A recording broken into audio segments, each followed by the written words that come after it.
Berfirmanlah Bapa, kami siap mendengarkan isi hati-Mu melalui hamba dalam nama Tuhan Yesus. Kami sambut firman. Haleluya. Amin. Shalom. Mari kita buka Alkitab kita bersama-sama dalam 1 Korintus pasal yang ketiga.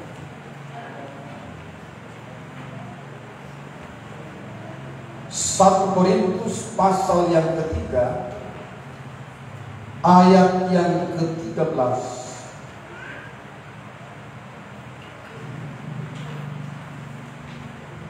sampai ayat yang ke-15.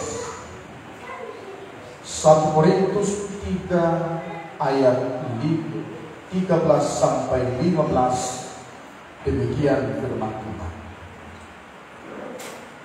Sekali kelak pekerjaan masing-masing orang akan nampak, karena hari Tuhan akan menyatakannya.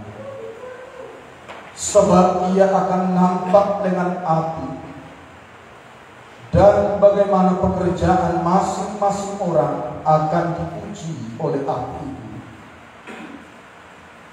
Jika pekerjaan yang dibangun seseorang tahan uji, ia akan mendapat upah.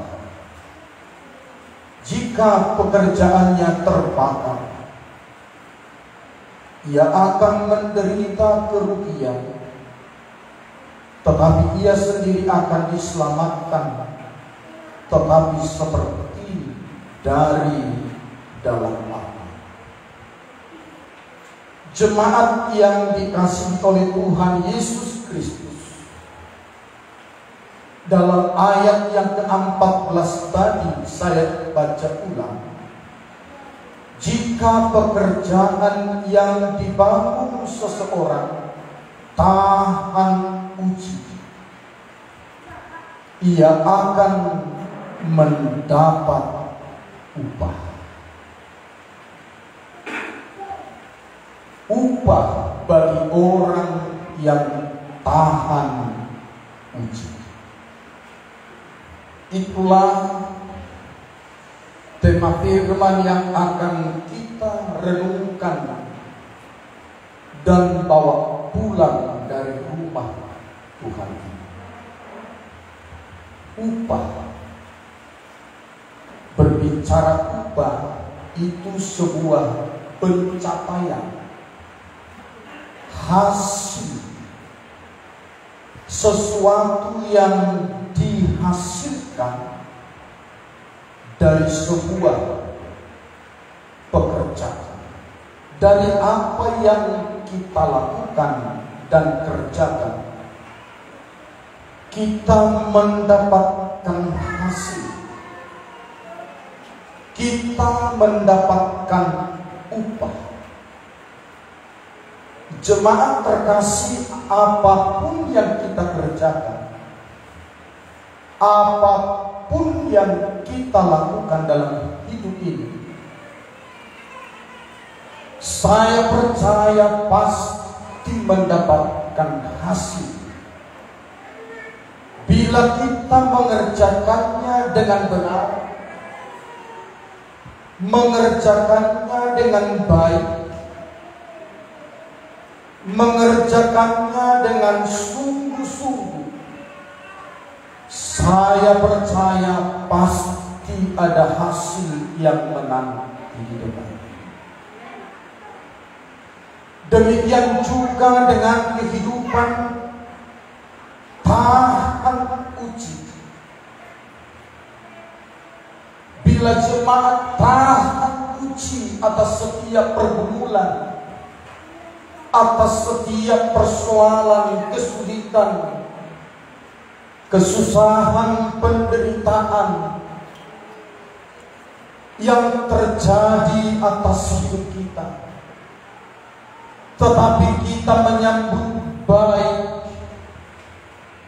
kita menerima dengan sukacita, kita tetap ada damai di hati, kita kita tetap tenang menghadapi setiap badai dalam hidup. Saya percaya kita akan mendapatkan upah. Saya percaya kita akan mendapatkan hasil. Tetapi bila dalam setiap ujian, persoalan, pergumulan, kesusahan, penderitaan, apakah itu berupa sakit penyakit, berupa ekonomi, pekerjaan, keluarga, dan yang lain-lain, kita menyambutnya dengan sungut-sungut. Kita menyambutnya dengan menyalahkan Tuhan, maka kita tidak akan mendapatkan upah jemaat Tuhan.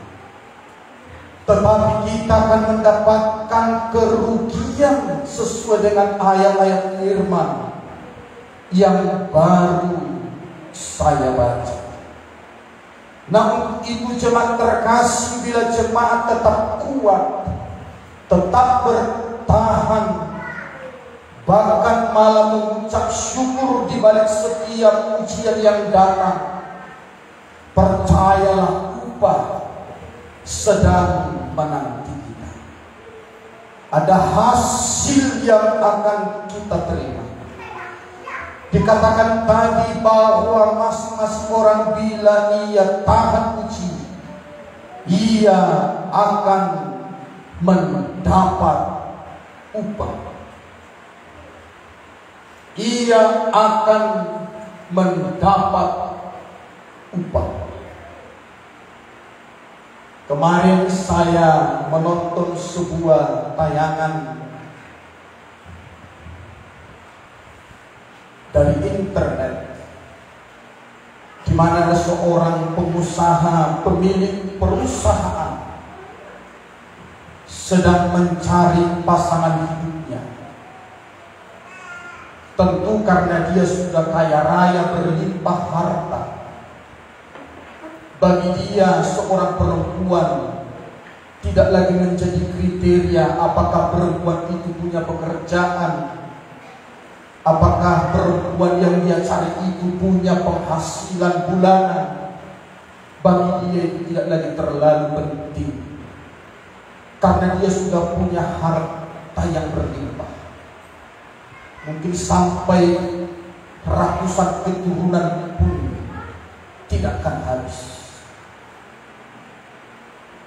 Tetapi sangat sulit mencari akhir-akhir ini perempuan yang betul-betul perempuan yang baik, perempuan yang bukan cewek mati, perempuan yang cerewet.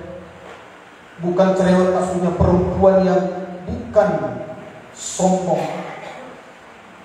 Nah, caranya si pemilik perusahaan ini, dia melihat ada seorang anak gadis yang betul-betul dia sangat menarik dan memikat hatinya. Bukan saja karena dia tentu tampilan luar dia sangat cantik bagi dia, tetapi hatinya ini masih dia tahan sebelum dia mengetahui karakter dari si perempuan ini. Maka dengan segala usaha, si perempuan ini ternyata juga adalah seorang anak pengusaha yang kaya. Dia sangat meminta tolong kepada supir pribadi si anak gadis ini. Dia minta tolong supaya digantikan sama si pemilik perusahaan ini. Tentu dia sudah dikasih bayaran yang mahal supaya mau. Maka dia berpura-pura jadi supir pribadi. Sepanjang perjalanan sang supir ini yang adalah pemilik perusahaan besar, dia coba merayu anak gadis ini dengan kelemah lembutannya, keramahan dan kesopan santunannya, caranya berbicara begitu luar biasa, memikat hati si perempuan ini. Dan singkat ceritanya, sebelum tiba tempat yang dituju, perusahaan ayah si perempuan ini, dia bilang, seandainya saya, laki-laki sederhana ini, laki-laki murahan ini, melamar adik menjadi kelak suatu saat jadi kekasihku dan nanti menjadi istriku, apakah adik mau sama saya?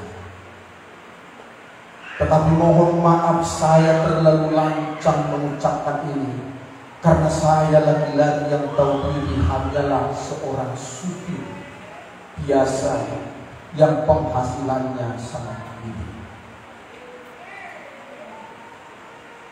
Tetapi perempuan ini melihat si laki-laki ini, karena sepanjang jalan dia berbicara merendah, lemah lembut, sopan, baik, dan luar biasa, ternyata hatinya sudah terpikat dengan kata-kata si lelaki ini. Maka dia bilang, saya tidak pernah pilih-pilih orang. Bagi saya, calon menjadi suami kelak bila dia laki-laki yang baik, laki-laki yang jujur, laki-laki yang sopan, laki-laki yang takut akan Tuhan. Ternyata singkat ceritanya, si perempuan ini mau menerima lamaran, kata-kata dari si laki-laki ini, dan dia buru-buru membuka pintu mobil dari si perempuan ini. Dia sangat terharu dan dia menaruh cinta kepada si laki-laki. Ternyata akting itu cepat ketahuan. Di perusahaan ayah si perempuan ini ternyata ada anak buah daripada si anak muda ini. Dia tiba-tiba terkejut, Tuan, kenapa ada di sini? Ini siapa rupanya laki-laki? Ini pemilik perusahaan kami, ini pimpinan kami. Waduh, ketahuan. Dan ternyata kayu bersatu, akhirnya jadilah mereka. Wah, luar biasa. Kalau tadinya perlu bilang, wah, bercermin dulu lah, masa saya mau sama seorang supir? Wah, itu namanya merendahkan wibawa saya. Berarti bukan dia pilihan kami. Ya, memang banyak orang kaya sombong, tetapi tidak semua orang kaya sombong. Amin. Amin. Nah, itu juga anak-anak lajang, anak-anak perempuan, anak gadis, uji dulu. Ya, uji dulu. Karena sekarang ini banyak laki-laki, pakai rayuan gombal, rayuan Pulau Kelatan, rayuan api. Uji dulu. Ya, uji dulu. Kata-katanya, wow, memikat hati. Tapi uji dulu, siapakah dia sebenarnya? Nah, ada upah di balik dia tahan uji. Demikian kita dalam mengikut Tuhan. Bila kita tahan uji, apapun persoalan, apapun masalah, kesulitan, kesusahan, penderitaan datang, bahkan sampai menyedihkan hati, mungkin duka yang amat dalam, tetapi jemaat Tuhan tidak pernah mengizinkan sesuatu terjadi atas hidup kita secara kebetulan, tetapi kepada maksud Tuhan di balik itu. Yang pertama, jemaat Tuhan, apakah upah kita bila kita tetap tahan uji? Sepanjang bulan ini aneh, ya, kita ibadah buka berapa kali? 2 kali sudah, ya.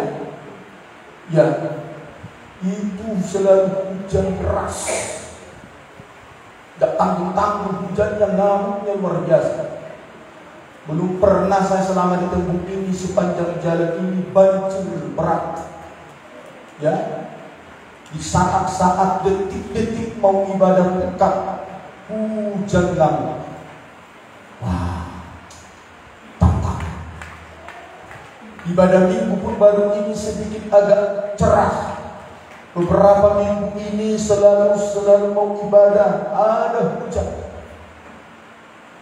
Tantangan. Pak Gembala hampir sepanjang bulan ini, waduh, diserang terus dengan penyakit, kelemahan tubuh, berkubur. Dan terkadang baru di sejarahnya hampir 1 bulan ini Pak Gembala tak mendapat apa-apa secara jasmani. Biasanya wah, luar biasa. Ini Tuhan bilang tahan musibah. Jadi apakah saat kita punya uang kita senyum-senyum, kiri kanan happy, tapi di saat kita tak punya uang bisa nggak senyum-senyum? Jangan senyum-senyum karena sudah mulai lari-lari sedikit. Enggak. Ya, waktu punya uang dia normal 100%. Tak punya uang dia jadi kurang normal, jadi senyum-senyum juga. Itu beda. Ya, itu beda. Tetap kita bersuka cita. Amin. Amin. Amin. Terkadang Tuhan izinkan tema ini betul-betul harus diperhadapkan kepada kita. Tapi ingatlah, khotbah hari ini, kalau kita tetap bersuka cita, kita tidak bersungut-sungut, maka kita akan mendapatkan upah. Yang pertama, 2 Korintus 10 ayat 18.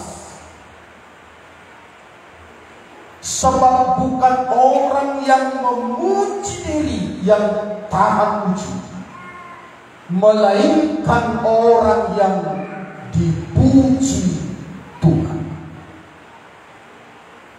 Sebab bukan orang yang memuji diri yang tahan uji, melainkan orang yang dipuji Tuhan. Jadi orang yang tahan uji itu upahnya yang pertama, dipuji Tuhan. Mau gak jemaat Tuhan dipuji Tuhan? Amin. Amin. Jangankan Tuhan, suami kita saja pun puji kita, rasanya sudah seperti jalan di awan-awan. Ya, nah, coba istri-istri bahagia gak kalau dipuji suaminya? Makin cantik aja kok sayang katanya. Aduh, walaupun makin berkeriput. Aduh, wah, tiap detik dia bercermin dia. Itulah gara-gara pujian suami. Makin baik aja kau mak katanya. Wah, sarapan jam 6 sudah tersedia. Cepat kali. Ya, luar biasa. Jangankan Tuhan, ya, orang yang dekat kita memuji kita. Aduh. Walaupun terkadang pujian itu belum tentu tulus, kan? Kadang orang memuji dia supaya bangga dia. Padahal sebenarnya itu banyak orang memuji tidak tulus. Ya, apalagi kalau ada maunya. Anak usia papras itu kalau itu ada maunya, kalah pemain sinetron.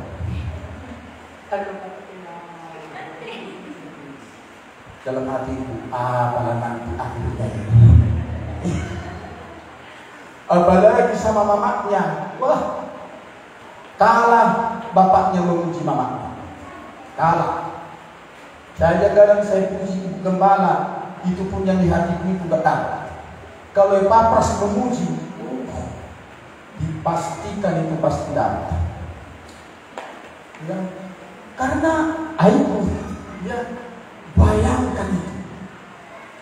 Apalagi Tuhan.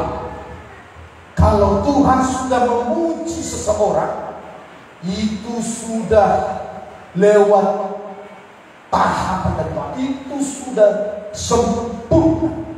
Itu sudah tepat. Tidak perlu diragukan. Karena Tuhan memuji selalu tulus.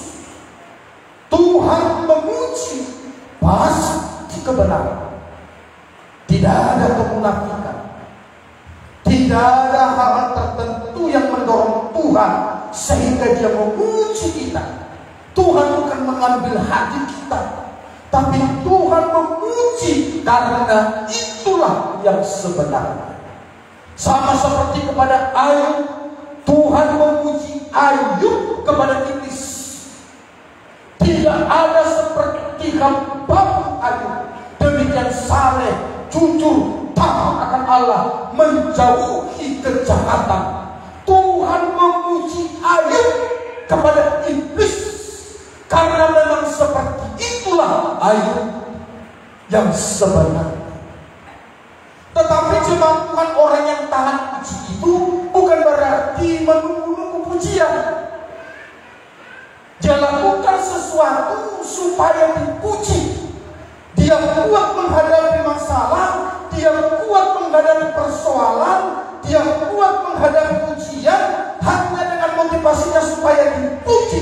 Percayalah, orang yang seperti itu tidak akan dipuji Tuhan.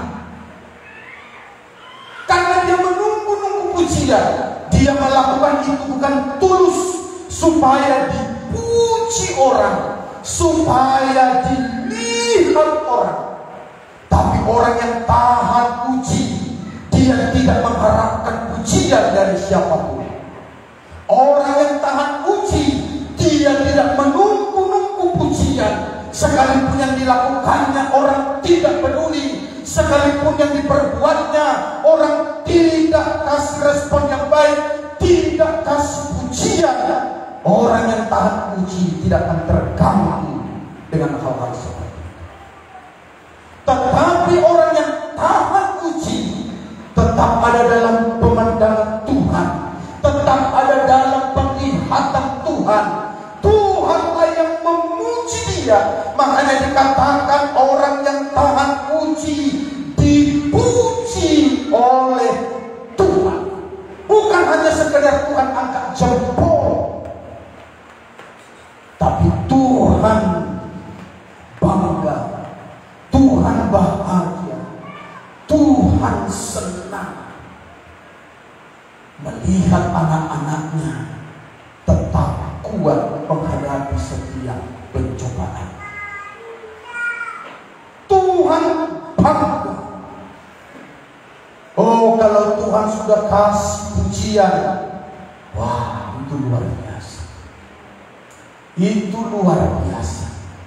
Tidak hanya sekedar kata-kata, tidak hanya sekedar angkat jempol, tapi Tuhan melakukan sesuatu yang luar biasa kepada orang-orang yang tahan puji. Dibagari, dijagai, dibentengi, dibungkus oleh darahnya. Matanya tertuju kepada pribadi yang tahan puji. Tuhan bangga, dan Tuhan akan membuat ini sebuah kesaksian. Kenapa Ayub dituliskan dalam Alkitab? Karena Tuhan senang. Biar lewat itu Ayub banyak orang belajar. Lewat pribadi Ayub banyak orang mencontoh. Jadi Tuhan kalau sudah senang dengan seseorang, wah, dia akan menjadi contoh dikasih Tuhan. Dia akan menjadi model yang harus diikuti. Itulah Tuhan. Sama seperti di sekolah dimanapun. Ayo tiru kalian ini ya. Tiru kalian ini. Setiap masuk kelas tertib. Setiap belajar serius. Ibu mengajar, matanya ke depan. Tiru kalian ini. Nilainya semua 100. Juara 1. Ya, tiru kalian. Tidak seperti si Diego tadi Bali. Siapa di sini juara? Katakan dia. Juara 1 katanya. Dari kelas 5.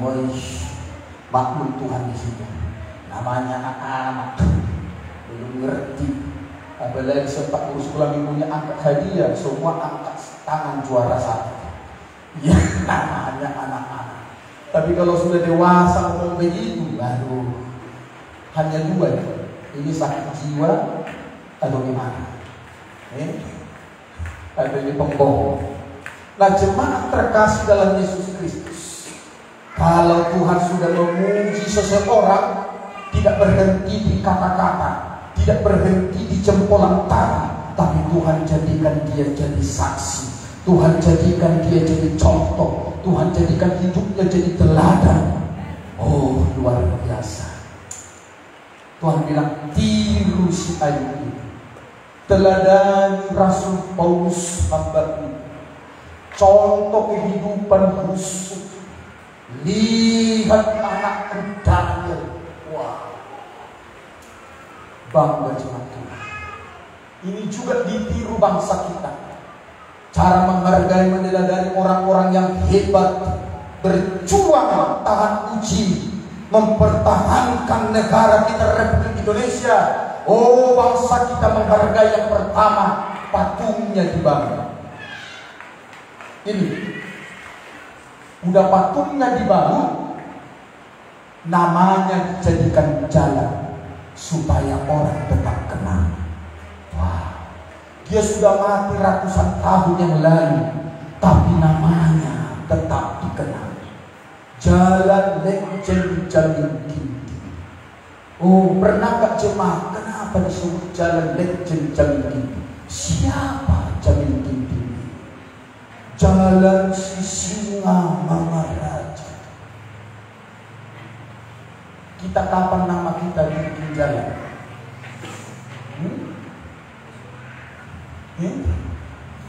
Kapan? Tahan uji, berkarya bagi Tuhan. Amin. Amin. Ya, bukan hanya di salib ditulis nama kita. Salib bisa lalu. Yang lihat itu hanya orang-orang yang pergi ke kuburan. Tapi bangsa kita menghargai, dibuat patungnya, dijadikan namanya dari Jalan Jenderal Sudirman. Wah, makanya HKBP yang paling elit salah satu di Kota Medan berdiri dibangun di Jalan Jenderal Sudirman. Wah, semoga lah nama kita nanti dikenal, dibikin jalan. Amin. Jalan Mario Marcelo. Ush.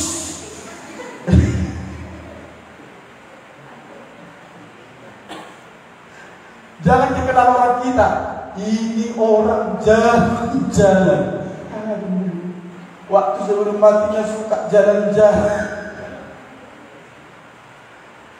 Oh, Tuhan kalau memuji seseorang bukan hanya di kata. Suami-suami kalau puji istrinya jangan omong doang. Amin. Amin. Suami-suami, ini istri-istri yang menjawab sama anak. Ya. Jangan hanya omong doang. Amin suami-suami. Nah, kalau kau bilang sayang sama istrimu, kasih seorang banyak-banyak. Kalau kau bilang cantik dia, wow, beli bedak sama istrinya. Sekarang sudah bisa lah ibu-ibu beli bedak sama istri. Sudah ada kelonggaran peraturan. Kita di luar terbuka, di ruang terbuka bisa buka masker. Dan jemaat terkasih dalam Yesus, yang kedua, bukan hanya dipuji Tuhan orang yang tahan uji. Yang kedua upahnya. Yakobus 1 ayat 12. Berbahagialah orang orang yang tahan uji. Yang kedua, bahagia. Orang yang tahan uji, dia mengalami kebahagiaan. Amin. Mau gak jemaat Tuhan bahagia? Ya, bahagia bukan karena banyak uangnya. Bahagia bukan karena dia terkenal sesaat. Bahagia karena bukan dia ganteng dan cantik. Itu bukan letak kebahagiaan. Bahagia dikatakan di sini, berbahagialah orang yang bertahan dalam pencobaan. Jadi kalau ada banyak pencobaan, bahkan di ayat sebelumnya, berbagai pencobaan. Pencobaan yang satu belum selesai, sudah muncul pencobaan kedua. Belum selesai air mata kering, sudah datang pencobaan ketiga. Terus bertubi-tubi, tapi tetap kita kuat, tetap kita tahan, tetap kita mengucap syukur. Disitulah letak kebahagiaan. Jadi orang-orang yang tahan uji, upahnya kebahagiaan memenuhi hidupnya. Kebahagiaan menjadi miliknya. Mengapa disebut dia berbahagia? Karena dia memenangkan pertandingan. Makanya orang yang mati di dalam Tuhan, sampai matinya tetap setia ikut Tuhan, sampai matinya tetap setia melayani Tuhan. Orang yang mati seperti ini, kata firman, adalah orang mati yang berbahagia. Amin. Tapi kalau matinya tak jelas, matinya habis berantem, matinya kedapatan mencuri di masakan, babak belur, pecah kepala, pecah semua. Matinya karena main judi, matinya pas berat. Itu bukanlah mati yang berbahagia.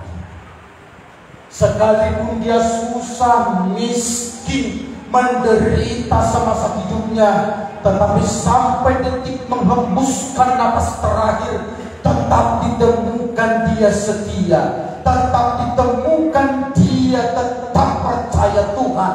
Itulah yang disebut mati yang berbahagia. Jadi orang yang tahan uji, datang masalah pencobaan, tetap dia kuat, tetap dia bersuka cita, tetap dia mengucap syukur, tetap dekat ke Tuhan. Oh, Tuhan bilang dia berbahagia. Jadi sangat salahlah prinsip panjang umur bahagia. Tunggu dulu. Untuk apa panjang umur tapi hidupnya tidak berkenan? Itu mati yang menyedihkan. Jadi jangan otomatis, oh sudah panjang umur, matinya seumur tua, punya cucu cici, wah bahagia. Tunggu dulu. Alkitab sudah menuliskan bahwa mati seseorang bukan karena dia panjang umurnya, tapi matinya sampai menghembuskan napas terakhir, dia ditemukan tetap setia ikut Tuhan. Itulah kematian yang berbahagia. Jangan kira orang-orang kaya kalau dia tidak membagi kekayaannya untuk kemuliaan bagi nama Tuhan, tidak membagi kekayaannya untuk membahagiakan orang-orang yang berkekurangan, ingat, itu bukan kaya yang bahagia. Apalagi kalau orang kaya pamer-pamer kekayaan. Di Lebih baik kita pamer memberi. Di satu sisi saya sangat salut, namanya baik. Ada tayangannya selalu. Itu jauh lebih bahagia daripada kita pamer rumah kita segini, tanah kita 1000 hektar, kuda kita banyak, babinya banyak, sawitnya banyak, mobilnya bercecer. Tapi kalau tidak berbagi, itu kemalangan di mata Tuhan. Itu namanya egois dan sombong, mementingkan diri sendiri. Oh, saya sangat salut dengan namanya bagi suami istri. Hampir setiap hari mereka berbagi. Kalau dia minta tolong, contohnya untuk minta bakso, harga bakso itu katakanlah 10.000, selesai dimakan dikalikan 100 kali lipat, berarti 10.000 kali 100 kali lipat menjadi 1 juta. Oh, berdoalah jemaat Tuhan. Siapa tahu jemaat Tuhan suatu saat mengalami seperti itu. Kalau ada rada-rada minta tolong, tanya Roh Kudus, ini rezeki nombor atau apa. Kalau ada minta duit berapa, 10.000, Pak kasih 1 juta. 1 juta kali 100 kali lipat berapa? Pulang kau sudah bisa bangun rumah mewah. Tapi itu kan baik kan? Berapa dikasih kalikan 100 kali lipat. Berdoalah, siapa tahu jemaat Tuhan nanti dapat antrian itu. Ya, pas lagi mencol, Bu, tak tolong Bu. Tak tolong. Ini pun belum gaji. Anak pun belum makan. Tidak. Oh, gagallah kita menerima 100 kali lipat. Tapi turunlah Pak Gabriel. Ada apa nih? Tak tolonglah Pak. Sudah 3 hari aku tak makan. Oh, dikasihkan Pak Gabriel 200.000. Tek. Kali 100 kali lipat berapa? 20 juta. Gak usah lagi pakai ini. Pulang lagi kita.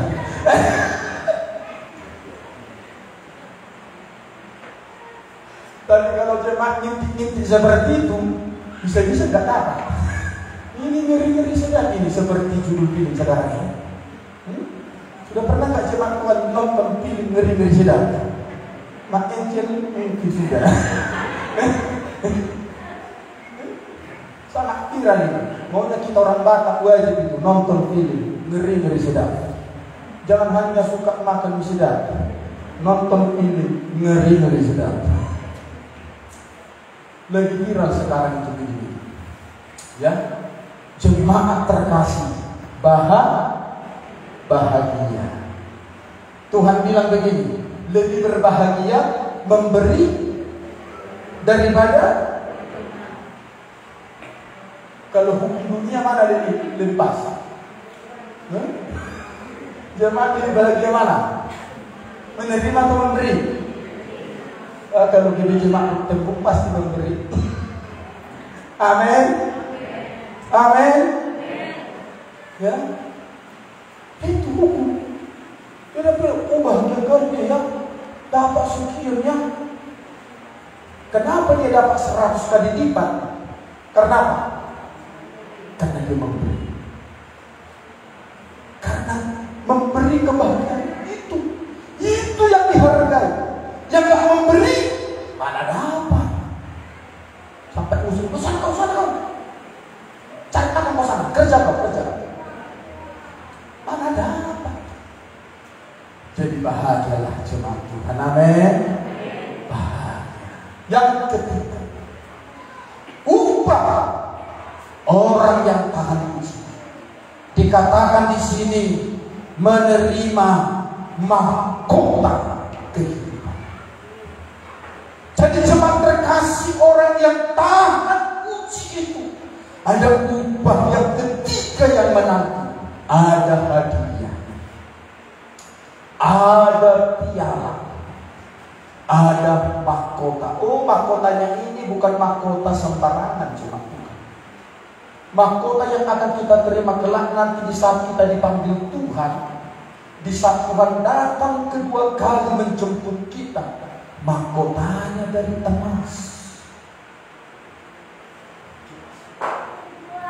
Tidak semua orang yang masuk surga dapat mahkota. Tidak semua orang masuk surga diberi Tuhan mahkota. Tapi orang yang tahan uji sudah dijelaskan oleh Tuhan dapat mahkota. Jadi jemaat Tuhan, apapun yang terjadi, bala segala macam, tetap setia. Ingatlah, kau nanti dapat mahkota. Amin. Amin. Dapat mahkota.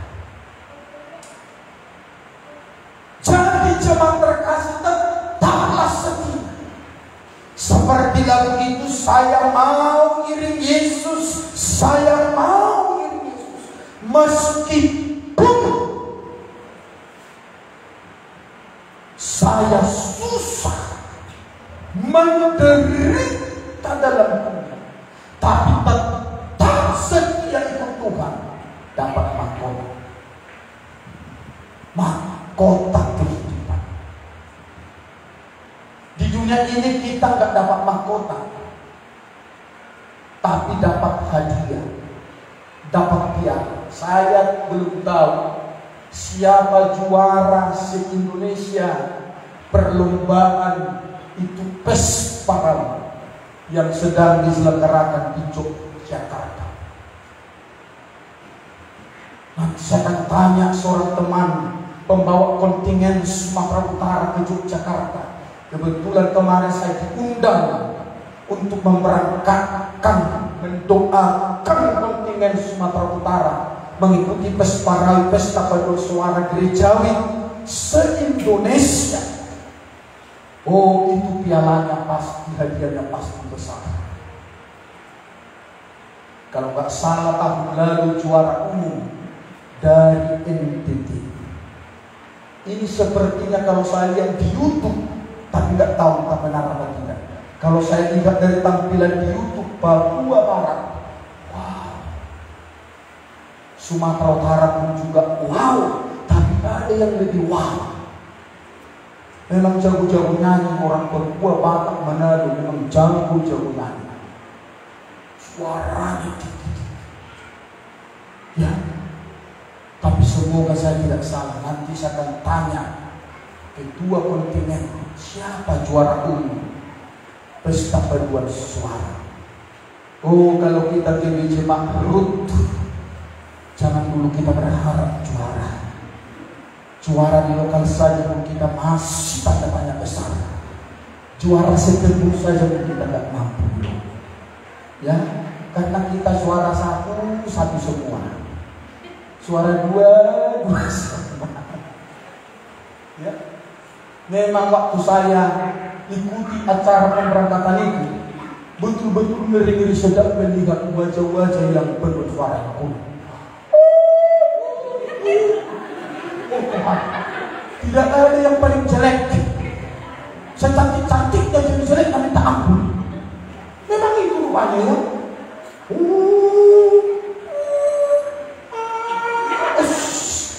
Kadang-kadang kata saya dengarnya tunggu saya. Udah ngeri kadang-kadang tampil ngeri-ngeri lagi. Begitulah rupanya nyanyi itu. Kita nyanyi. Bagaimana bagus. Jadi kalau sunyinya diletakkan bola kasti, wah bisa langsung gol. Wah, sendirinya masuk lalat, diam.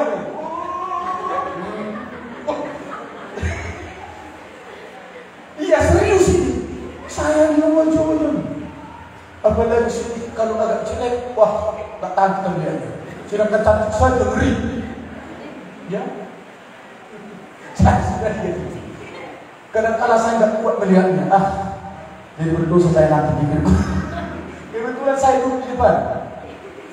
Ya, tempat duduk VIP waktu itu. Ya, memang begitulah paduan suara. Ya, waduh. Kalau lihat wajah terjelek sedunia, lihatlah saat dia paduan suara. Kok, wow. Ya. Tapi kalau sudah dapat hadiah, Bayangkan peserta itu bisa sampai ratusan itu loh. Hotelnya, tiketnya, uang kantongnya, ditambah. Hanya dengan modal suara. Jadi jemaat Tuhan, tetaplah tahan uji. Amin. Amin. Ada hadiah menantimu. Amin. Hadiah menantimu. Anak-anak sekalipun engkau tidak juara, tapi kau juara tahan uji, aduh, kau dapat hadiah nanti. Amin. Kalau punya juara satu, tapi enggak tahan uji, enggak dapat mahkota. Jadi kalau dari SD sampai kuliah aku juara satu dan ulang terus, enggak apa-apa. Tapi nanti aku dapat mahkota. Amin. Amin. Tapi jangan bilang bodoh pun tidak apa-apa, jangan juga, tetap berjuang jadi pintar, ya. Tapi walaupun kau sudah berjuang memang segitunya kepintarannya, ya tetaplah setia. Yang terakhir, yang keempat, upah bagi orang yang tahan uji, mendapat promosi dari Tuhan. Mau dipromosikan Tuhan? Amin. Tahan uji. Ya. Tahan uji. Ya. Kerja mau dapat promosi, tahan uji. Tahan uji. Disuruh kerja siapa? Kerjaan siapa? Siapa? Jangan bilang besok aku kerja lagi. Bola aku dibuat di persoalan. Bola. Kau nggak dapat promosi. Ada salah, siap. Belum sampai asli sini. Kosak. Angkat ini. Kerjain asli sini. Ini dulu. Siap.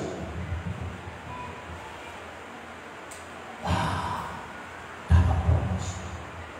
Jemaat kalau mau dapat kerja mantap, percayalah tahan uji, pasti dapat promosi. Jemaat kalau dibawa kemana-mana mencok, tahan uji. Sekalipun lapar perut, tetap tahan. Jangan bikin alasan 100 kali kok ke kamar mandi.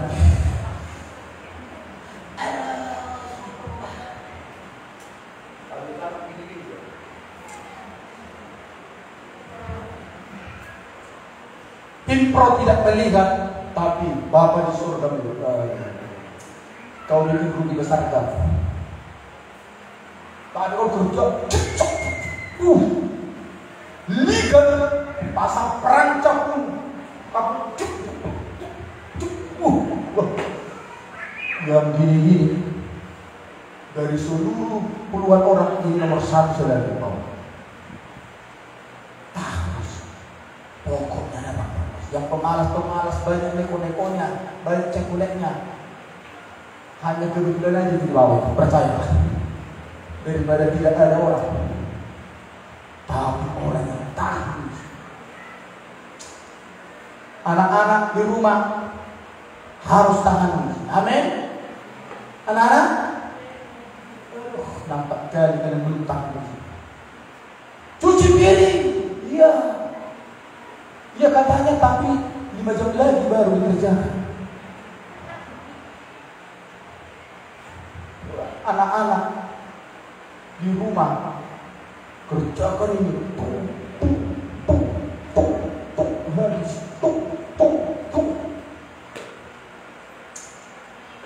Setiap Sabtu saya latih anak-anak pendeta membersihkan rumah Tuhan, menyusun kursi, memasang sarungnya. Sayang, mungkin engkau hari ini tidak langsung dapat hadiah, tapi Tuhan melihat. Jangan. Ya. Dan saya bilang, kalau kau bersungut-sungut, tak dapat promosi dari Tuhan. Ya, papras bagianmu susun kursi yang merapikan nanti Bapak, karena dia susun mencong-mencong seperti es.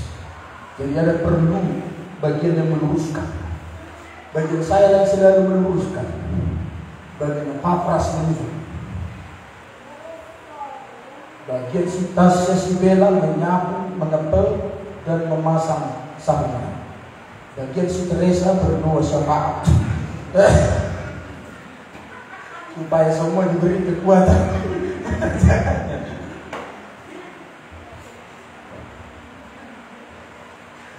Tahan. Amin. Amin.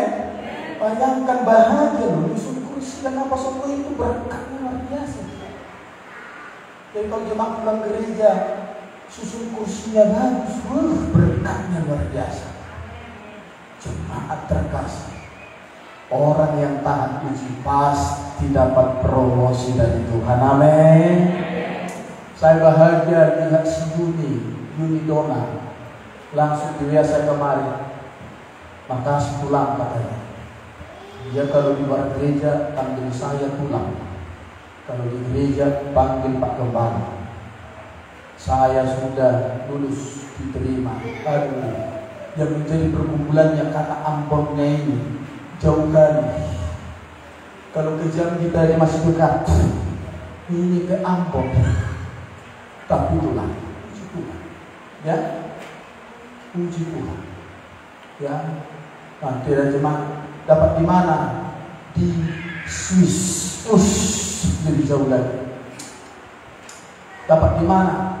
Di Amerika. Wah, tapi nggak apa-apa, ya, karena gereja kita GBI